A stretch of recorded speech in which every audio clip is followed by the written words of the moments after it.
বিবিধ ভারতী প্রচার তরঙ্গে চলছে অনুভব, আর আগস্ট মাসের অনুভবের বিষয় স্বপ্নের ভারত।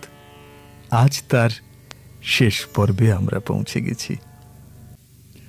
সুনীল বরণ কালিন্দী, গ্রাম পোস্ট অফিস, বন দুবরাজপুর, শিমলাপাল থানা, জেলা বাঁকুড়া, সূচক 722-151 থেকে লিখছেন। এভাবে দৌড়ে কেউ ট্রেনে চড়ে? না দৌড়ালে ট্রেনটা মিস করতাম। হাতের সময় নিয়ে বেরোবেন তো?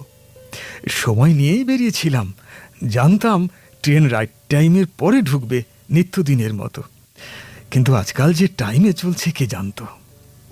শুধু কি তাই, চোখ বুলিয়ে দেখুন, পুরো কামরা চকচক করছে, কোথাও পানের পিকটুকু নেই। আপনি তো জানেন পান আমার প্রাণ। পিক ফেলার জন্য সঙ্গে পিকদানি নিতে হয়েছে। মানুষের কর্তব্যবোধ, দায়িত্বশীলতা বৃদ্ধি পাচ্ছে, বুঝলেন। ট্রেন লেটের কারণে আগে অফিসে ঢুকতে দেরি হতো, সে কারণে বড় সাহেবের সে কি চোখ রাঙানি। শায়েস্তা করতে গাদা গাদা কাজ আমার টেবিলে পাঠিয়ে দিতেন, হিমশিম খেয়ে যেতাম। এখন সে বালাই নেই, নির্দিষ্ট সময় এসে সব কাজ অক্লেশে করে ফেলছি। যারা কর্মসংস্কৃতি লাটে উঠেছে বলে চিৎকার করত, তাদের মুখ ভোঁতা হয়েছে।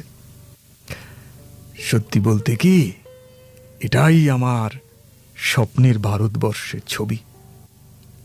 গিন্নির গুঁতোয় ধরপড়িয়ে ঘুম থেকে উঠি, চোখে তখনও লেগে আছে স্বপ্নের রেশ। রোজ কত কি ঘটে যাহা তাহা, এমন কেন সত্য হয় না আহা। তবে আমরা স্বপ্ন পূরণের একেবারে সন্নিকটে।